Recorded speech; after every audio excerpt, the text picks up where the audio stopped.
Hey traders, what's going on? Jamie Saettele here. It is August 24th, 2016, 1 year anniversary of market meltdown. That was kind of blamed, I guess, on China. It really started with their revaluation last year on August 11th. But let me know if you can hear me. Let me know if you can see the charts. And once I've got confirmation of that, I will begin diving into the charts. AV good, says Pooja. Okay, great. I'm going to start actually with dollar Swiss. We'll look at euro after, closer to the end, just because I want to dive a little bit deeper into some of the euro stuff. So dollar Swiss,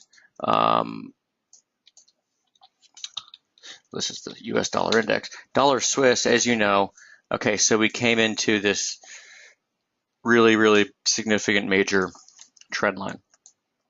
We have held it for a week now, and I think this probably speaks very well to what I wrote on Sunday, really the possibility that maybe the big dollar move lower holds off for another 2 weeks, at this point a week and a half, until we get to September. Okay, just because of the seasonal aspects. That's when things turn bearish again for the buck.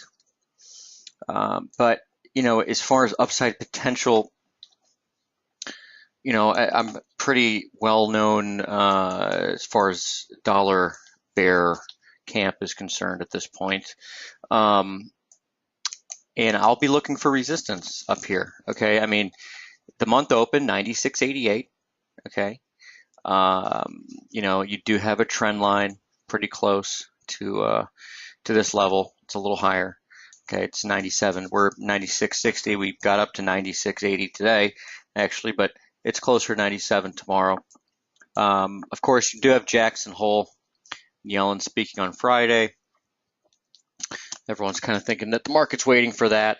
The market's been quiet as far as equities for some time, but the dollar, I think, is well on its way to a broader breakdown. So bottom line with dollar Swiss is pay attention to this 97 region. Okay, what happens around here, may give you indication whether or not the market's going to break, the dollar that is going to break down sooner rather than later. Okay, and again, with the potential breakdown monthly chart here, if we do break this level, really the 94.20 area or so, your next support, I mean, yeah, you're going to have supports along the way.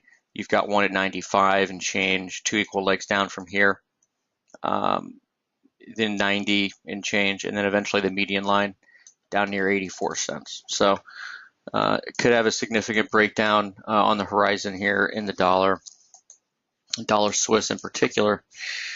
Pound dollar is obviously one that's, I think, one of the more interesting dollar crosses at the moment. We're able to get bullish on last Friday, and there are lots of reasons to be bullish the pound down here. You obviously have major support. Okay, if you check the long-term page, you've got major support. The low after a couple weeks after Brexit was 127.91. We had 128 marked as a pretty big area, and it does look like you're getting a base here. Okay, so if we look at the weekly chart, it doesn't look like there's major. It just looks like the 35, 36 area is a great attraction point. Okay, coming off these levels, and you could go obviously a lot higher over time. The COT, right? That's at a record as well. Let me actually show that to you. It's a record for the fourth straight week. Okay, 4 weeks in a row.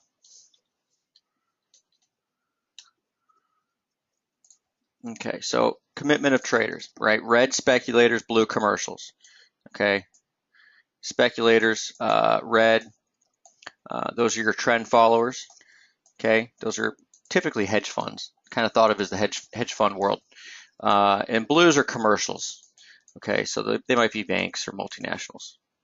And then the bottom, I have a kind of an amalgamation of the two. And the previous records, as far as the specs on the short side, commercial on the long side, as you can see, right, you've got a couple previous records here. There were some really big lows. All right, so just another reason to take this, all the more seriously. Okay. Implication is if this gets going on the upside, what you end up with is actually a forced liquidation, okay, in pound, which in this case would be higher, right? Because the specs are weaker, right, than the multinationals. These are the deep pockets. These guys are always against price. Okay, they can hold on for a long time. So they kind of have they're not trading a leverage or anything. They've got deep pockets, so they can wait until they're right. So there's that, and then if we look at, I'll go 240-minute chart here. If we look at the short term, I've got all these charts already mapped out. It's just I think it's easy and helpful for me to draw them here with you so you can see me draw them. So you can maybe draw them yourself. Okay, so it talked about this last night, right? In the update. This fork now can be in black and bold here, the median line, because we've touched the median line. It's just a very simple way to confirm a slope. And as you can see, we actually have a 4-hour reversal bar here too. Okay, so we might pull back here a bit. If we do, obviously, I think it represents the next good buying opportunity. Okay, now there's a couple levels that I think you should probably pay attention to. One is going to be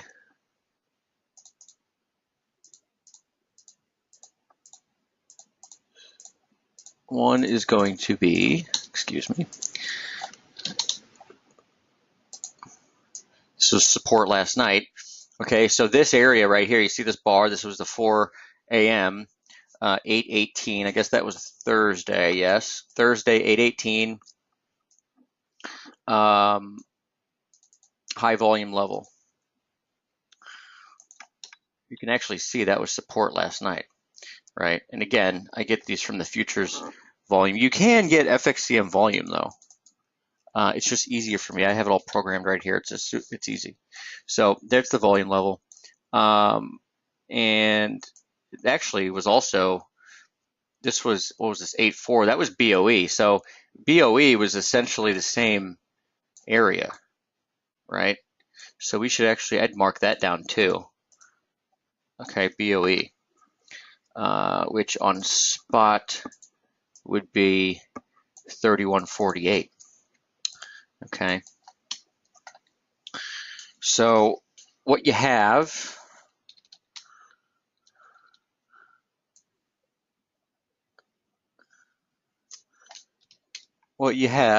is basically you're following the slope now because we were following it before anyway, right? But now it's kind of confirmed, right? And it's worth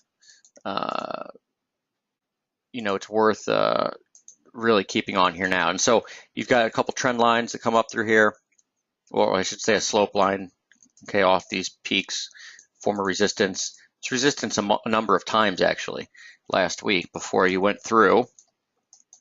So with this line, I give this line some pretty solid significance because again, look how many times you were rejected off this thing, right? I mean, it was kind of what we call pit perfect, if you will. It was even resistance a little bit over here earlier this week. I guess that would have been on Monday.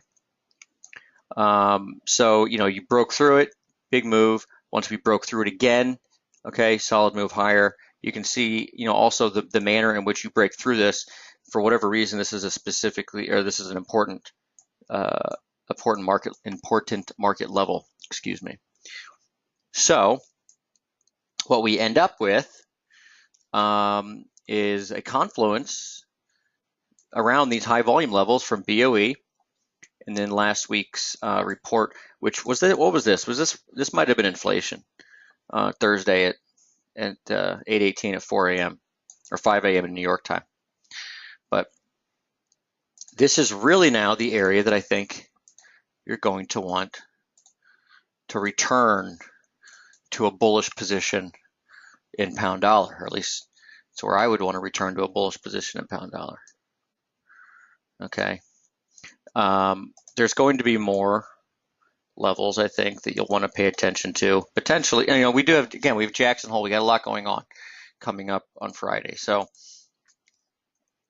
based on the charts, which is what I do here, I'll be looking to buy, this area. I get 3150 to 3160, which actually you can see this intersection here, 3148, if you want to be real specific about it, is actually tomorrow right at 4 a.m. New York time. So that would be, what is that, right? What is the difference, 4 hours or 5 hours right now with the UK? It's either 8 or 9 a.m. in the UK. So it's right at their opening right here. So that might be a very good place to get in again on the long side. Remember, we got out at 32.40 today, or at least that's what I suggested with the trade. All right. So cable, I'm in buy the dip mode, if you will. Now we can actually see when you get a short-term slope, sometimes it can be quite fascinating how clear levels can get. Let me see if there's anything on this. Well, okay, so if you want to go real short term, you want to scalp a little bit during the daytime, you might actually look at this 50 line here. See this 50 line? See the 50 line? The 50 line here was, all I'm doing is going off this, extending a channel, 50 lines. So it's basically 25%, 50%, 75%. See how that was a top right here on the 50 line? See how that was 50 line was support right here. So you could end up getting some support on this line too. But ultimately, the better level to buy, in my opinion, is going to be around 31.50.60. Okay. So honing in, as you can see on shorter term charts right now on pound, because I know that we're working up from a long-term support region. So I want to have an idea of where the shorter term, supports lie. And I think obviously that the longer term resistance is going to be, again, up near that 135.50, 136 area. 135.52 or 135.53 or whatever it is the 100% extension, okay, of the rally from the lows, 27.91. 2 legs up from that point is in 320 pips. All right, let's move to Aussie. Aussie is,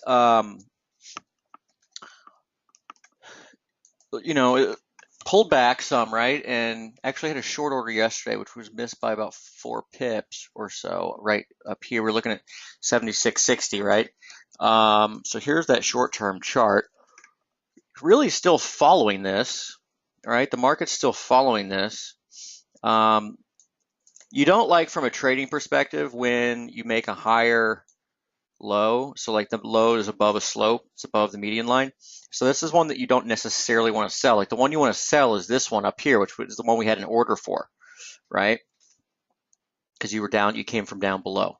When you come up from above, you have the risk of getting basically a raised floor and then breaking through the bullish slope. But in this case, I actually do think Aussie does head lower for maybe the next couple weeks. Remember, we've got the seasonal thing with the dollar. We've got the we've got the excuse me, sorry. We've got the passing of the baton, as I kind of like to describe it or call it, right? Like Aussie and Kiwi. Well, Kiwi's just the beast, but Aussie, kind of was leading a little bit on the way higher, right? Against the dollar. You had dollar rand, dollar Mexican peso, and now they're kind of weakening against the dollar a little bit again. But Aussie came into its big time resistance, okay, as we all know. It's been a slow going move here for the Aussie on the upside. And it kind of is run into a wall. Not all that unexpected, I guess. But what we're looking at here is potentially getting a move over the next couple of weeks back to 73.80 or so, okay?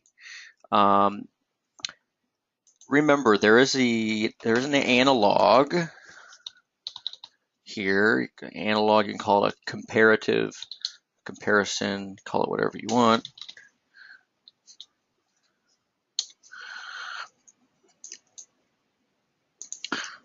We've got this analog with the from April 2001. Okay, so it's this right here. The scale's not the same, obviously, but scales are rarely the same. So what we're looking at is essentially, the top that we just had basically put us in June 2002, and we want to buy it in July. We want to buy July 2002. So July 2002 might equal September 2016. Okay, so again, here's June 2002 in red. Obviously, in this case, you'd already broken through these highs, and the pullback was just a retest of the highs back here. The same idea holds, is that we go back, we didn't make a new high. The same idea holds in that if we pull back, we're going to retest these highs, which is from November or December 2015 and October 2015. Okay, so on the way down there, say we head lower from here, thereabouts, down to this region of 73.80, okay, which is also the fork. Along the way, levels that might actually give influence for a bounce. Okay. 75.40, 75.50, okay, slope line here, went off this region here. You've got the 55-day average is near there. Let's see, we're below the 20-day now. The 55-day average is there, which at times has been, a level that's provided a spark. Okay, so you might get a bounce again at 75.40, 75.50, right? I mean, tomorrow it's at 75.45, Friday it's a little higher, 75.49. So the 55-day average could give you a bounce. And if it does, then you might have a selling opportunity. We're still holding above the month open here. Aussie's pretty much dead at this point. But, I do think that the market is headed down towards this region. We have 200-day average down there too, and that would be and then here's the highs from October and December. That would be the ultimate buying opportunity for the Australian dollar. Probably a V bottom, much like we saw back in 2002. In fact, check this out. So if we look back at Aussie, if we look back at, here's the Australian dollar. If we look back at what the market looked like in 2002, right? Okay, it's this one right here. This is the decline that we're talking about. Okay, and just to tell you, or this is also a good example of people that take anything for granted, but they say, well, the market did this, therefore the market has to do this, right? Elliott wave. Anyone in their right mind looking at this decline would call this a 5-wave decline. Guess what? The market powered higher. It was like the biggest rally ever. So just if we get an impulse, that's why I'm always hesitant to say the market has to do this or has to do that. The market can do whatever it wants to do. Okay. Point is, this black line right here, this is actually a 52-week average, but it only plots once a week because I don't want to know what the current one is. I want to know what, on a close basis. So if we end up getting a drop similar to 2002, do you know what the 52-week average is now? It's right there. It's 73.18. It's going to increase obviously a little bit each week. So it's going to be right in line with these levels too. Okay. And then finally, the fork that we do have going on here with Aussie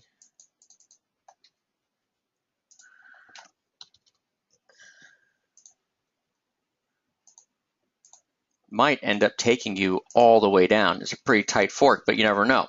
This could take you all the way down to this region, okay, by the very, very, very, very beginning of September. Could be just a wonderful, wonderful opportunity to buy Aussie down there. Obviously, we'll be looking for, shorts on the way, okay? It might be that crosses are the way to go too, who knows? Okay, pound Aussie, for example. Remember that chart from a week or so ago, or is it 2 weeks ago? We talked about the potential for this big, huge low in pound Aussie. Obviously, it looks like we're getting that.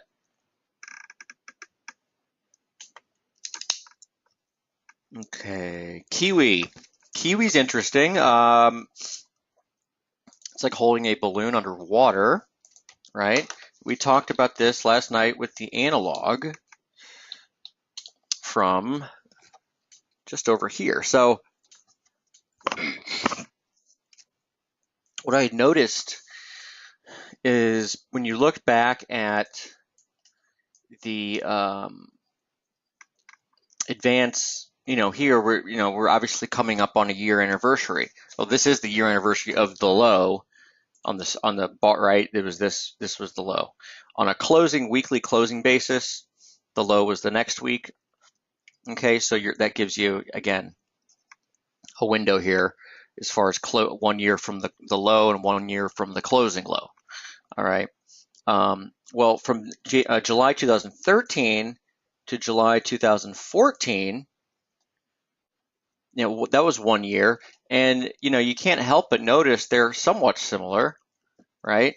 As far as they're both wedges, right? They both compose,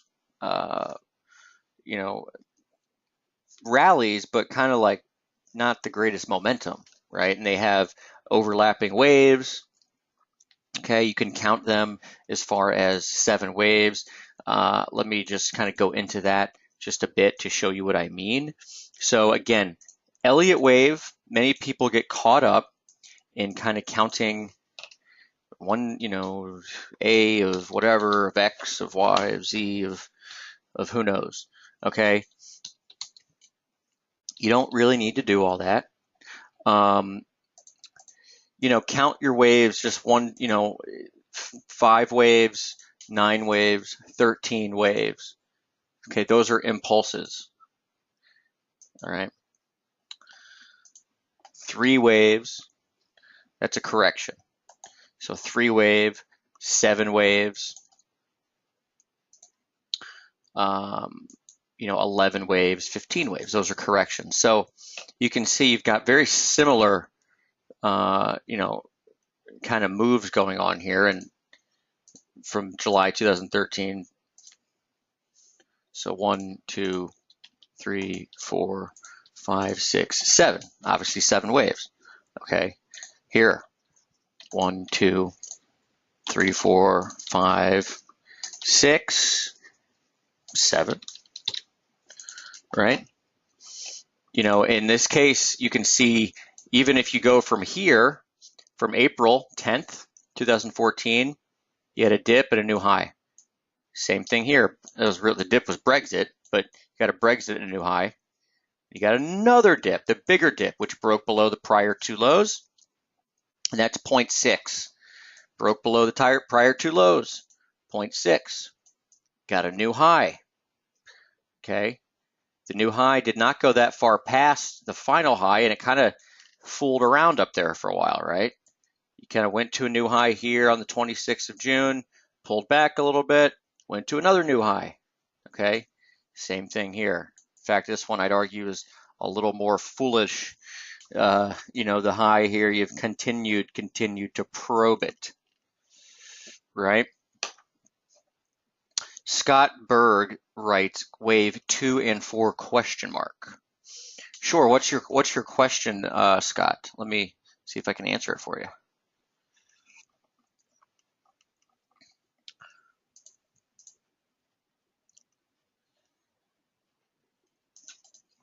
Well, I will wait for Scott to see if, okay, do Aussie and Kiwi, could it be 2 and 4? Scott asking, could it be 2 and 4? Could what be 2 and 4?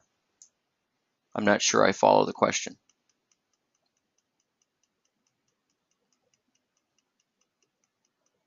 I'll wait for Scott here to continue this question, but I want to continue on this. Elliott wave. Okay, so so I'm not looking at this in the sense of your textbook Elliott wave 1, 2, 3, 4, 5, ABC. Okay, I'm saying if you can count 7 waves in a move, it might be over. All right. So we have that. Both these patterns are very similar. The timing of them is very similar. Okay. As you can see, they're overlaid here. All right. This is the green pattern. This is what, that's what this is. This is just overlaid. Okay. You can see right here. All right. Leon asking, do Aussie and Kiwi have essentially the same patterns?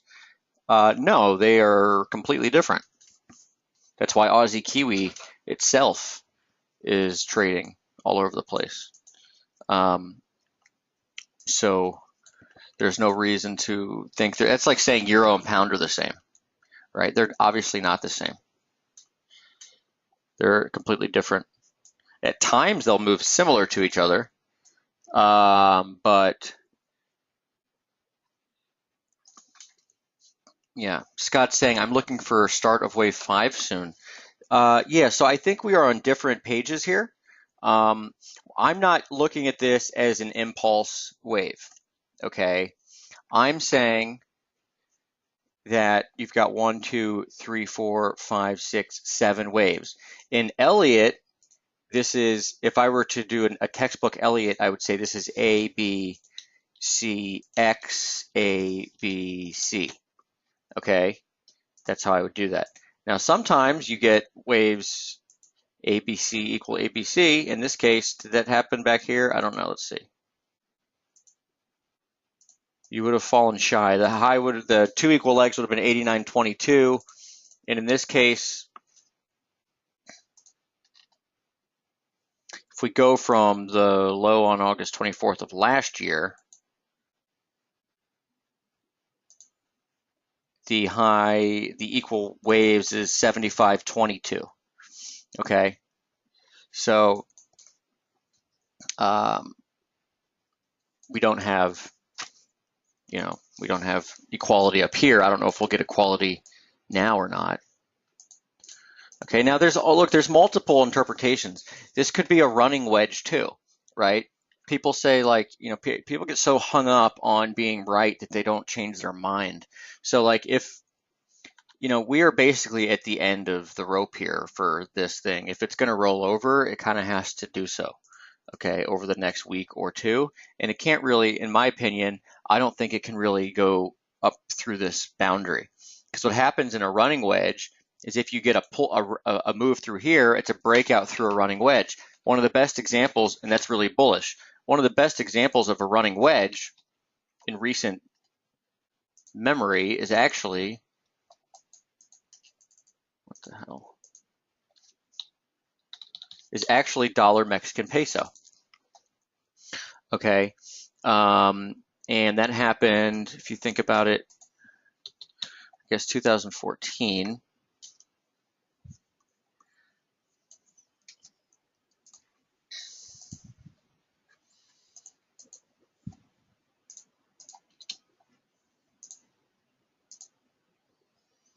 Right.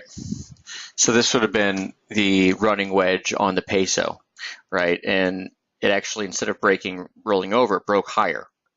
Okay, so the same thing could happen here. Actually, at the trend line, interestingly enough, same thing could happen here with Kiwi dollar. You know, we'll see. Again, that's why also for the entry, like if I were to trade this, as I wrote last night, not trying to pick the top tick of this move, because for all I know, it is a running wedge. But you know, if you get a move down through a trend, at least get a confirmation that you're going lower. Okay, you know, you're going to miss out on maybe 100 pips. Who cares? Okay, but if you get a move down through here, this trend line, okay, then you've got confirmation at least that you should act on the short side. Until then, you know, it could end up going higher. All right. Leon actually had a good question. I think he says, but for bullish bias, do you prefer one versus the other? Well, it's obviously a matter of time frame, Leon. So again, Aussie, I'm actually looking lower, right? Towards the first area we had kind of mapped out was the 75, 40, 50 region. Okay. At that point, you might look at, you know, scalp long or whatever, or maybe, you know, see how the market acts there. But ultimately, I think your next big buying opportunity is going to be down here. All right. Now, Kiwi, I don't really feel like buying it here. It feels top heavy, like it wants to roll over, right? But I'm not short either. So if it comes down through here, you look to get short. If it breaks up through here, you know, I wouldn't really want to screw with it too much on the short side. At that point, you're just kind of praying. But it could actually be a bigger breakout. So, you know, you'd look for an opportunity to maybe try to even get long. Okay, so, you know, don't get married to an idea. That's it. You know, Aussie Kiwi, I thought it was going to really try to rip higher after we, you know, got long on a good price. It never did. So be it. You know, maybe that, I don't know. Eventually, Aussie Kiwi is going to turn up, but who knows? It could be in months or a year. I don't know. Right? We're at the bottom of a 4-decade range. Typically, these things trade in ranges over that long a time period. So I think it probably does try to pull up or turn up. Aussie's cheap relative to Kiwi on a long-term basis. It typically is not going to last very long, or last forever, I should say. It can last for a long time. It has already. All right, so there we have Kiwi. Okay. Could be fun to actually, I'll do some calculations on it later, I guess. I don't know. Let's see here. Let's see. Let's just do some now for fun. All right, so we've got, what was that low? 76.82.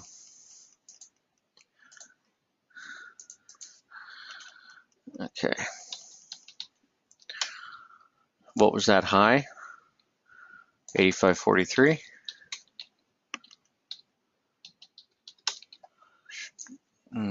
What was that low? 80.51. And what was that high? 88.35. All right. So you've got the first move was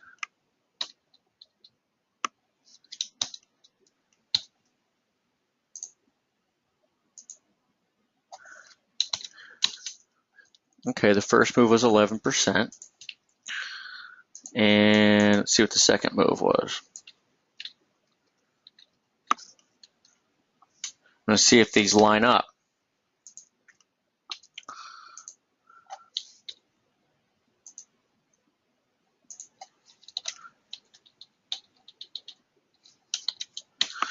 The second move was not quite 10%.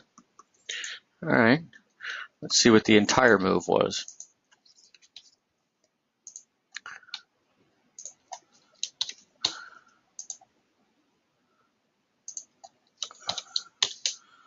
Okay, 15%. So now we're just going to put these values in. And again, we'll go from the lows, I guess. 62.07. 70.54. And we'll go from this 66.75. And we don't have the high yet. Okay, so first move is actually a little bit more. It's 13%. So let's see, if we were to go 15% higher, probably already gone it. So that move's already been obtained. Yeah, because the top would get you 71.38. We're already through that. Well, it'll be interesting to see how this works out. All right, let's move on. You're probably getting bored now. Dollar yen. I have absolutely no opinion on it. You know, I've put out my piece on it. You know, the long-term support. You know, even the crazy weird stuff like the 5-year average. You know, let's see. Yeah, this is it, right? So we looked at the 5-year average. We looked at the levels. We got slope. We got all kinds of stuff going on here. The RSI, this is a monthly chart. You know, there's really nothing else to say for me on dollar yen. I think you could have a surprise move higher, but I'm not really willing to buy dollar yen. We are long pound yen, kind of, I think the best of both worlds. We'll look at that here in a second. So that to me is better than dollar yen right now. We've got a nice long on pound yen here, about 200 pips in the money, and kind of letting it run. See what you can get. With dollar yen, one thing that I'm wondering, so, you know, we all know that, you know, gold and yen, you know, pretty well, you know, related. So like, let's see, if I put up his S&P 500, the Nikkei, all right.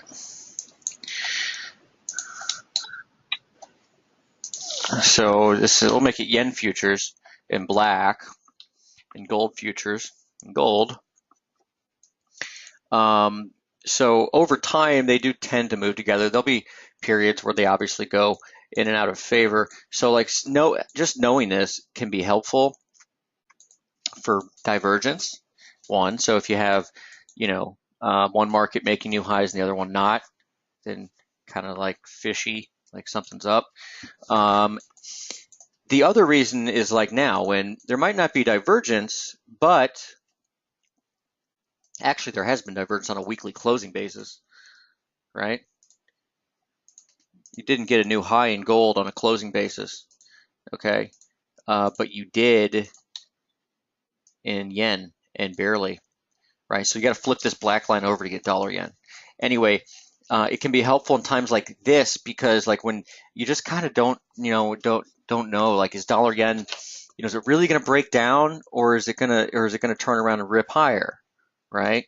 And this might tilt you to one answer or the other, okay, knowing what gold might do. So in this case, if we look at a gold chart,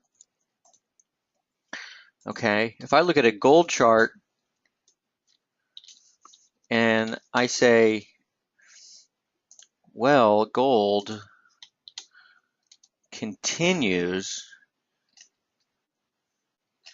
to fail and fail and fail at this resistance line, and maybe it needs to come in back to this long-term support that we've been waiting for ages. You know, it could be near 1260, I don't know, but maybe it needs to come down, you know, 40 or I say 60, $70, okay? That, right, we broke through here today, okay? That might give you kind of the information or the confidence you need to say, okay, maybe dollar yen is going higher. You see what I'm saying? So it's not like you are analyzing dollar yen and putting an opinion 100% on or gold, putting 100% on yen, right? You know the dollar yen's already at this long-term support, okay? Done the analysis, you've got this level, you've got the, all the stuff I've talked about on the long-term page. You have the context, the perspective, okay? But now you kind of need to tilt one way or the other. And maybe this gold picture does it for you. That's all I'm saying. All right. So, far from over here, certainly still a work in progress. But, the gold COT picture is still pretty heavily net long. And so I think obviously gold's in a really long-term bull market. But look, it probably needs to come in, a good deal here. Okay. And if it's going to do so, it's going to do so here. It's a good spot to do it. And I would think that would probably, cast a vote in the favor of yen weakness, dollar yen strength. But again, trade-wise, pound yen does look to be the better or one of the better bets, and we might as well take a look at that right now since I'm talking about it. Okay, so pound yen, here's the weekly chart. It's beautiful. I could envision us trading between this and this. This is 146, 147. You're currently 140, 133. I could see us trading from here up to here and back. Okay, much like you did down here. This is basically a channel. Okay, you've got a channel here that the market could trade between. So it's obviously going to be trying to stay on board with it. It might be one of those things where you just want to tighten the stop to the previous week's low or something. I don't know.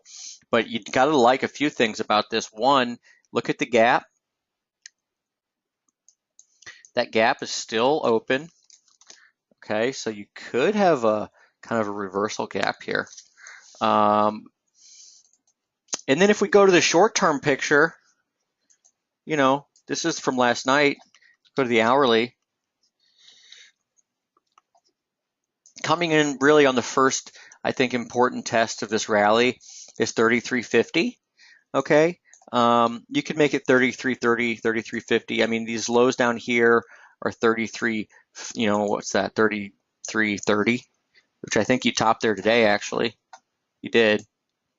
Okay, yeah, 33.29 is the high today. So this is your first big test. Ideally, you want to stay above 131.96, which is the low here, right? But I don't want to be tightening the stop too quickly with this position. There's a lot of upside potential here, and I don't really want to get taken out on a wick.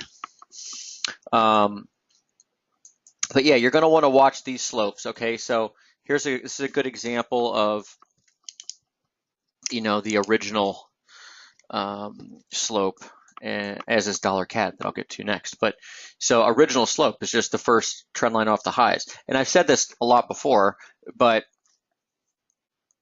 I use pitchforks and whatnot to help me find the slope, not because they are pitchforks, right? Trend lines do the same thing. Sometimes it's just easier to use the pitchforks. But a lot of times you're going to actually just end up using simple lines off of highs and lows. Okay, and that's the case here with pound yen. So this is your original one here. Okay, off of highs, off of highs. At some point, this line probably comes into play. Ultimately we had this line here, which is really precise on its touches, and so it's really where we took off from. So that's why I was saying last night in the post, if we got a dip overnight, you'd want to see it hold around that 3140 region. Okay. If we get down there now, it's going to be pretty deep. So I'm hoping we don't get down there at this point. One that might come into play. Yeah, I wouldn't see you can also obviously draw too many lines on your chart. And this, if I were to put stuff here, that might be an example just going a little too far. Okay, because this is all touching, right? Okay, so there's that. On the upslope, though, on the upslope, so all I have is this, okay, trend line. It goes off. The reason I like that one rather than this one is because this flatter one touches these two levels, okay? So, if you want to get a little more detail on it, you can actually, again, here's the fork, okay? I'm going to make it so it's just a trend line channel. And you can see there's a lot of trading around the median line.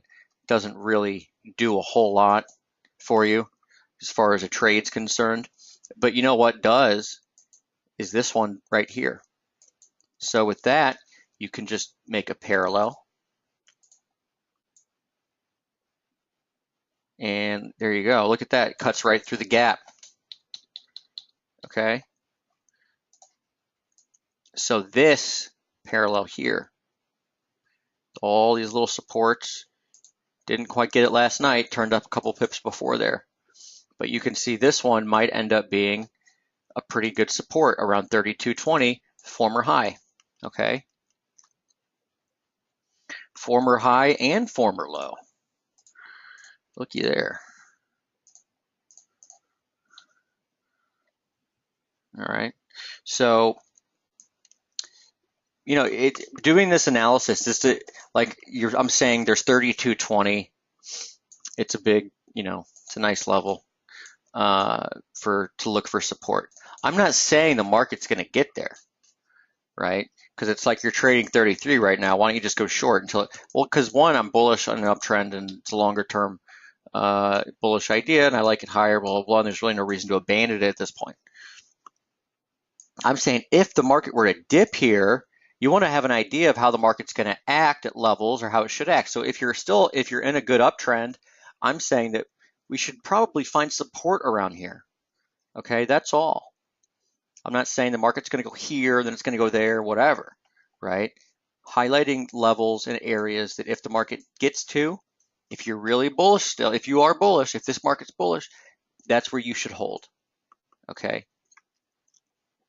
And if it does hold, you get down here, you start to hold, you know what? Maybe you pile in, okay? Maybe you get one of those opportunities where you can really get long with a tighter stop and take it for a ride. Okay, that's all I'm saying. All right, move on to dollar CAD. I've kind of been all over the place today. So this is one that I'll draw along with you because I think it's a good one to highlight what actually an example or a little lesson I just talked about, which is the original slope. Okay, now first of all, with dollar CAD, you've actually got, and I'm looking at my watch right now, I might go a little bit over today because there's some stuff that I want to get to after I talk about the currencies. I just want to give you a sneak peek of a report that I'm working on for you guys and gals out there. Okay, so first of all, this is your big, big daddy slope here. All right. And this is the weekly chart. So, really this is the stuff to pay attention to on, at the end of the day. Okay. Perfect right there. Okay. So, at this point, it does to me with the way I'm looking at the dollar and the way I'm looking at oil, to be quite honest, I actually think eventually that you break down and that we're heading down here. Okay. To 119 or so. But that doesn't have to be any time soon. That could be in a while. I say, well, how can you say that? You suggested going long. Well, because that's, we're talking about shorter term trades here. All right, so let's go to talk about the long idea. All right. So, good levels down here too. Look at that. All right. So what we have, again, original slope, right? Just this trend line. Okay. A lot of times the flatter ones are going to work the best. So when we are looking at the short-term chart, okay, and we have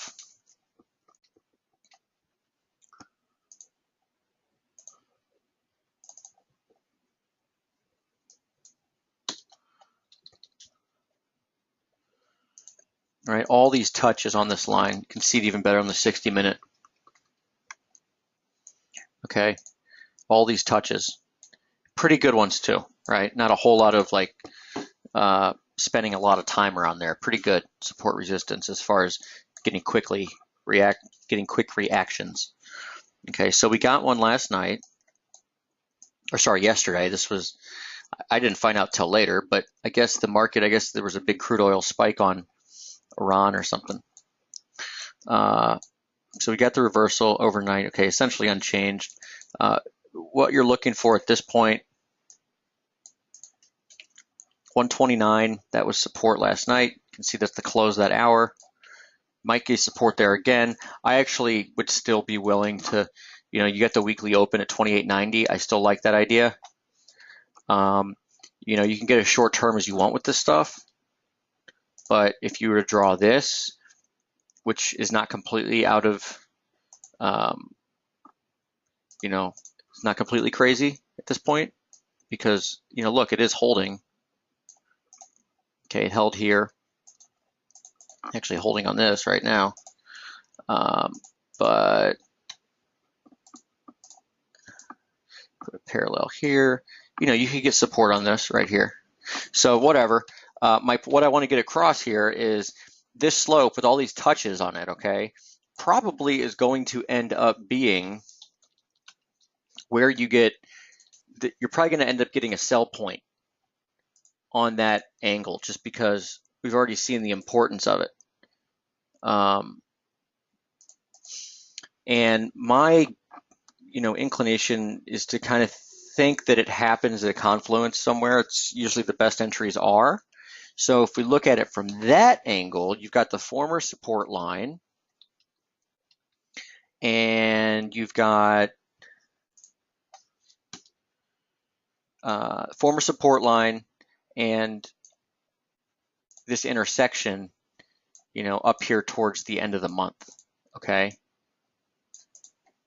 Yeah, so actually you have another intersection. So it could end up being right here at like 130.80, which again is also just a great horizontal level, okay? I mean, look at this, 130.80, okay, 130.85 right here. So again, these are things like where I have this big level mapped out and I know that it's probably a week away, but I want to know where it is. And, I think we can trade higher from there. Now, this is a case where I would be willing to get long dollar CAD as I have, demonstrated by putting in orders and whatnot, based on a few things. But one basically is the fact that you do have such a clean number of touches on this. Okay. So I do like the dollar CAD move potentially higher. It might happen as you come into bigger support for crude.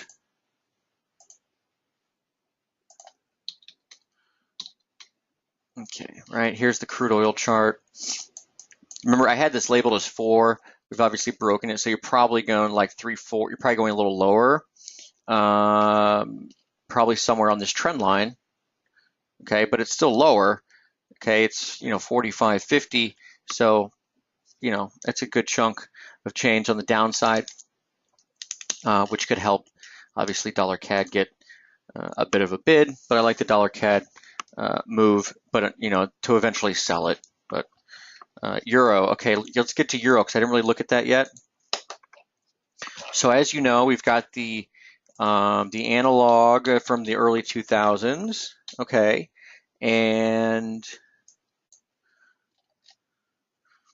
what I wanted to look at was just how's euro trading on a micro scale? So like our working assumption here is that we're staying above 110.46.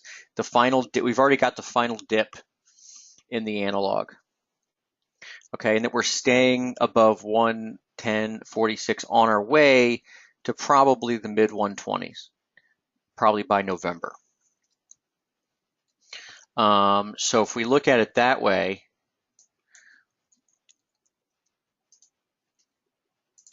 we've obviously already got mapped out, over basically the next 2 days, 112, 112.10. Now, well, here's the thing. What if you get a move down below here? Is that going to make me bullish or bearish euros? Not really. And let me show you why. If I look back at how euro traded during this time period in 2000 to 2002. All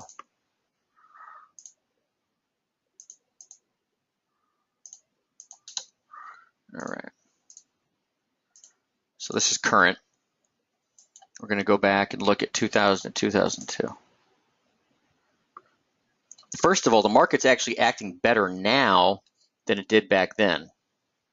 Okay, this is here we were in 2000, 2002. Okay. So he had some false moves, whatever.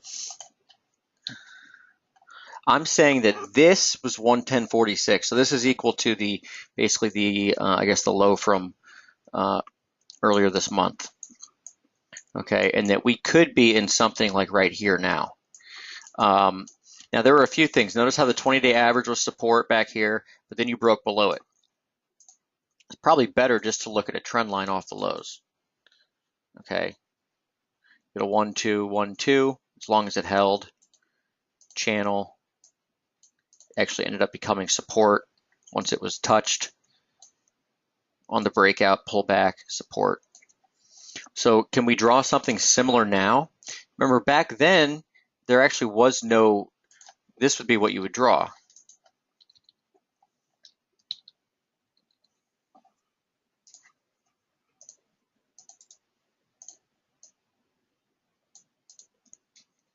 Here we are right now. Okay. Now, I'm not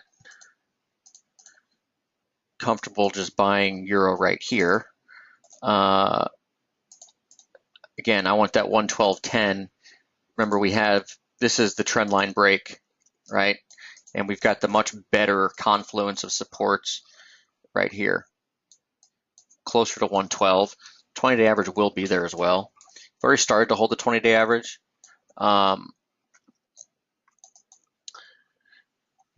You can't get too fine with this euro idea, in my opinion, because you've got, in my opinion, significant upside and, relatively diminished downside. I mean, the downside, we've got 110.45. Okay, that's 220 pips. We're talking about upside that's 1,200 pips. Okay, by November. So I'm totally fine looking to buy weakness into this former trendline break. Okay. Again, go back here. This was the trend line back then that broke. So here's another thing. We were also following at one point, we were following the 1998 move. Remember that? This was that move. The dates of this are interesting because back then the dates are quite similar as far as bottoming and whatnot. We bottomed before the big move on 8/27, August 27th. Obviously, that's a Saturday, so it's not going to happen here. And the big breakout was on the 28th. Okay, it just speaks to the point of there being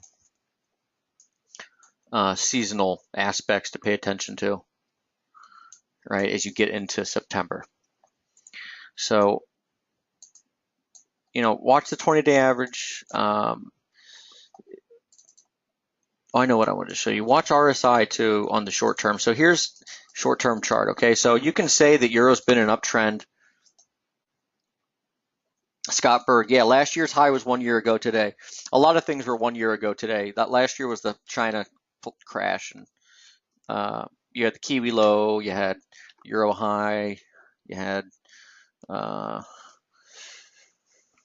far as currencies are concerned, that actually stayed with their highs and lows. A lot of the Europe commodity currencies, right? So like you can go back and look at pound Aussie or pound Kiwi or Euro Aussie or things like that.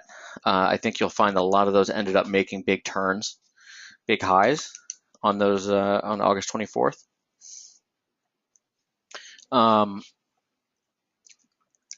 So watch RSI on the 4-hour chart. Okay, the 4-hour chart, RSI range rules, right? We have basically had an uptrend since we became overbought at the very end of July, right? You get in uptrends, you get overbought, and you don't get oversold. So that's what's been happening here as far as getting overbought, not getting oversold. So, if we can hang around for a little bit price-wise and then maybe come into support over, the next 2 days, then and turn up before RSI gets below 30, we'll have increased confidence that we're actually headed higher sooner rather than later. Okay, finally, I said I wanted to take a quick look with a sneak peek, give a sneak peek of the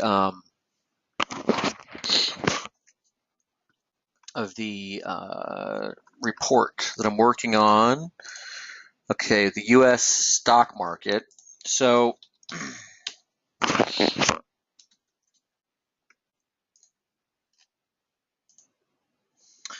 all right, so check this out. If we go back,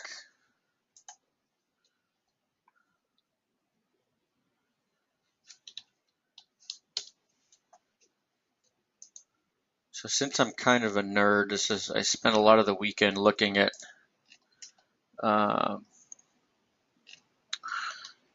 these really long-term charts. And if we go way back on the Dow, like 100 years ago, you see the shape from 2000 to 2009, right? Down, up, down, down, up, down. Back 1916 to 1921, you actually had something really similar. Now it took like half the time, right? 1916 down 40%, up 81%, to 1919 down 47%. Okay, the numbers are pretty similar, 40%, okay, 39% to 40%, 86% to 81%, 52% to 47%, okay, and you get a new high, and then a down below the new low, or the previous low. You do have something similar also, 1966 to 1974. Now, the time element is much more similar in the 60s and 70s with the 2000s, right? This took 9 years. This took 8 years. This only took 5 years. But the parallels seem a little more similar, at least in history, to back here in 1916 through 21. For example, you had a tech bubble here, right? Really, the first big tech bubble in modern era, at least, of U.S. equities was the automobile. Okay, there were all kinds of tech bubbles, I guess, back here. You had radio and all kinds of stuff, but like the automobile really was the first tech bubble that came about. Okay, so there's a parallel there. This was also World War I. Okay, on the way down, this, really tech bubble burst, and then you have 9/11 right here. Okay, and really kind of there's a parallel there as well. As you got to the top, there was excess really excess supply of credit, okay, after World War I. And, you know, that pretty much is quite similar here. You also had, you know, the first of a kind of a land booms. The Florida land boom really took place. And, you know, first of many booms and busts in Florida real estate, okay, up here. Well, housing crisis was up here too, okay? So, you know, we're getting really close. You had a depression, obviously, in 1921. Some would say you had a depression back here. Some would say you still have one, but whatever. Market-wise, you see what I'm saying? So what I'm doing is, and it might not matter as far as which one's more similar, but check this out. If we actually overlay this, so what I'm doing is overlaying this, and you can stretch it so that you can scale it to like line up a little better. So if you scale it, you basically multiply the scale, ends up, funny enough, being 2.61 or 2.62, which is really close to 2.618. You get a pretty good match as far as price action up until 2009's crash. Then it kind of like dies out. Okay, the comparison dies out. It dies out until 2012. And that's when the final low happened in the analog in 1921. But again, this is the scaled, rescaled version. But what happens since then is you actually get a pretty close match as far as price action since then. Now, this is not something you're going to time the market with. This is something to give you an idea of where the road, you know, is headed. Okay, and in this case, I thought it was interesting that it basically says you're kind of due for a top and a bear market that heads into 2018, right? So 2018 was interesting because there's a 9-year cycle in the stock market. Okay, basically every 9 years there's a stock market, you know, event, if you want to call it that, whether it's a top or a bottom. Now, that's not always the case, obviously. All right. So these are yearly bars, by the way, but just follow along. 1919, top. 1928. Okay, I'm calling it a top. Obviously, the top was in 1929, but you get the idea. 1937 was a top. 1946 was a top. 55, nothing really. 46 or 64, nothing really. 73 was a top. 82 was the breakout, right? The biggest breakout really in the history of the U.S. stock market. 1991 was nothing. 2000 top. 2009 low. Well, the next year is 2018. Well, so 2018, we don't know if it's going to be a top or a bottom. If it's going to be a bottom, fits pretty well with this, doesn't it? And all this says, by the way, is that you probably end up getting a pullback to the lows that you had, you know, last year. Maybe something more. Maybe closer to 15,000. I don't know. You know, there's another. Let's see if I can find it. But there's another. There's an S&P chart which would kind of wave count that would kind of suggest that that's, you know, something to pay attention to.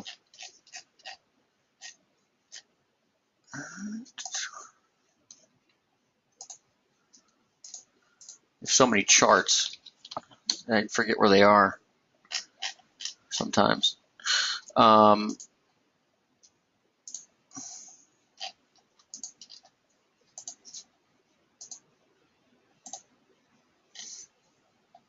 Yeah, all right. Well, so if we're looking at it, you know, this way, going a weekly chart, we're still looking for that fifth wave high at 2200, 2213, right? So if we go from the lows, 1, 2, Okay, 1, 2, 1, 2, 3, 4, 5. This is probably wave 5. Okay, end of wave 3. So, wave 3 of 5. Sorry, wave 5 of 3. Get that pullback, 2200 top. Then you're heading lower in a fourth wave, which again takes you back to at least the lows from this year / last year, maybe a little lower.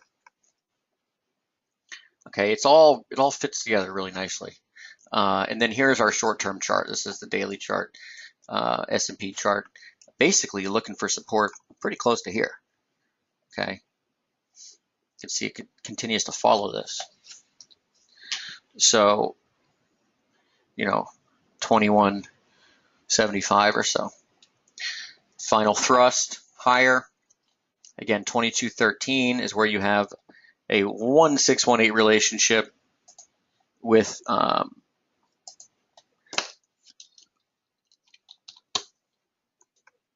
it's where you have a 1618 relationship with.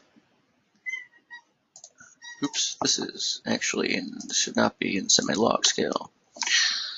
1618 relationship is 2213.50 with a 2009 low.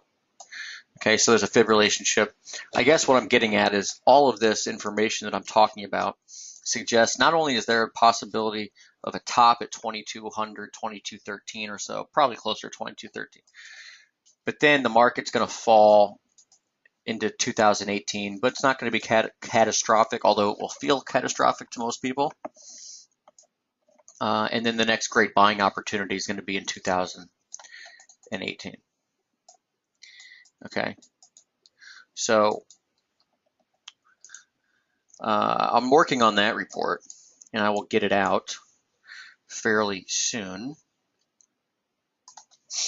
Leon, has any comments on Christian's recent piece on October Surprise? I can't really comment on other people's work just because, it's not really my work. I guess it would certainly fit pretty nicely, wouldn't it? All I've got to say is that 2213 is a pretty good level, right? And that's where I'm looking for a peak. There's a lot of, seasonality wise, there's a lot of reasons to suspect that, September is historically the worst, the worst month of the year.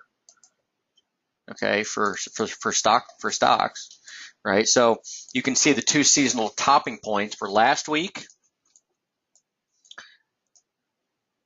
and then the week that ends September 9th, right? These are closing prices. If you look at this chart, this is the black line, which is the current market. It's literally, it's like you wonder if it's alive. It's like dead. But yeah, so I'll stick to my guns on saying that, you're going to see 2213 or so, and then the market's going to bust. Yeah, leave it at that. I think the best thing to watch really is this line. I just, look at this thing. It's perfect. The slope. It's all about the slope. Oh yes, 2213 is on the cash. It's on the index. Although right now there's about a 2-point discount futures to cash, which will go away as we get closer to expiration. So it might end up being the same for both.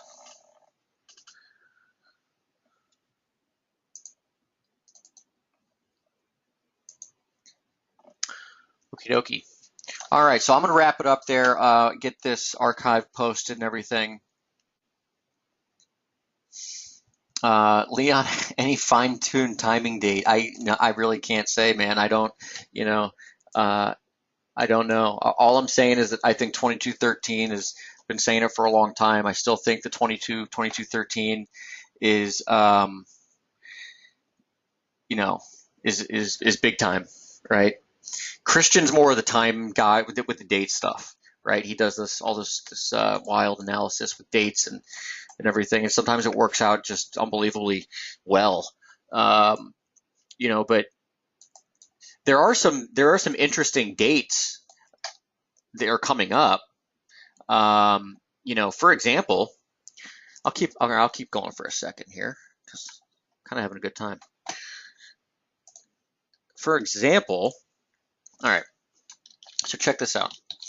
So we've got the magenta lines are August, so it's every August. If we look at, you can look at their historical turn dates, for example. Like, okay, so you've got lows towards the end of August in 2010. Highs towards the end of August in 2009, but I would not call that significant by any means. Okay. The ones I'm trying to get at or show you here are the ones from back in the day.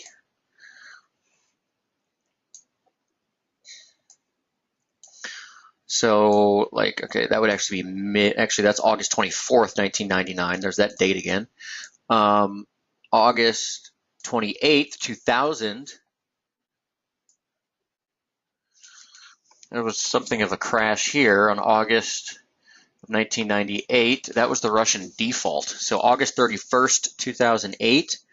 So basically the very end of the month could be something to pay attention to. We keep on going and going and going and going. You have a big low on August 23rd, 1990. That's already passed, obviously. The high before the 87 crash was actually on August 25th, 1987. Now that's tomorrow, and you're 30 points away from 2200 or 2213. So I don't know, unless you topped already, but I don't think that's going to happen tomorrow. Big low in 1982, August 9th though. So these dates have already passed.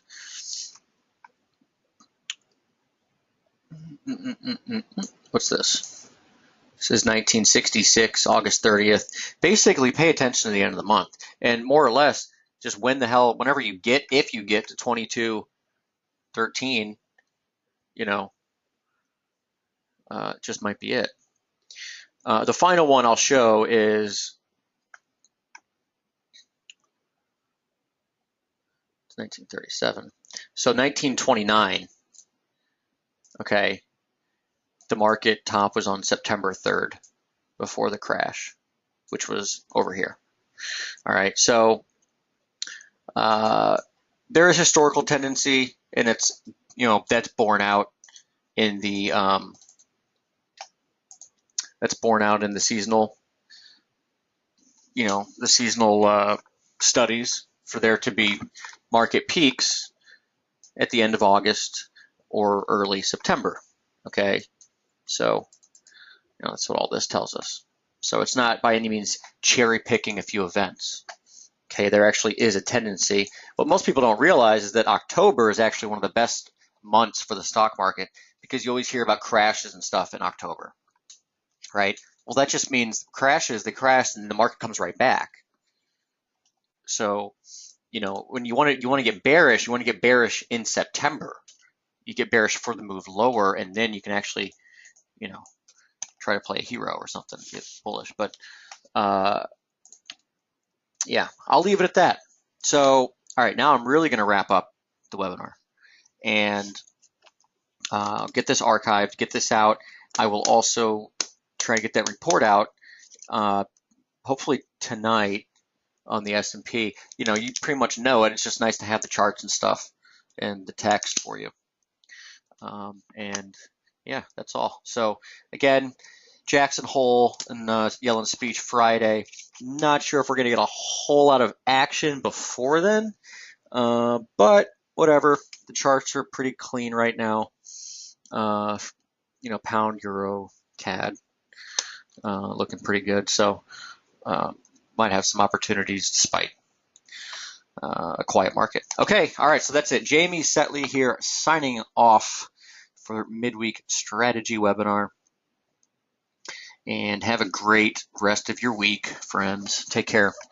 Bye.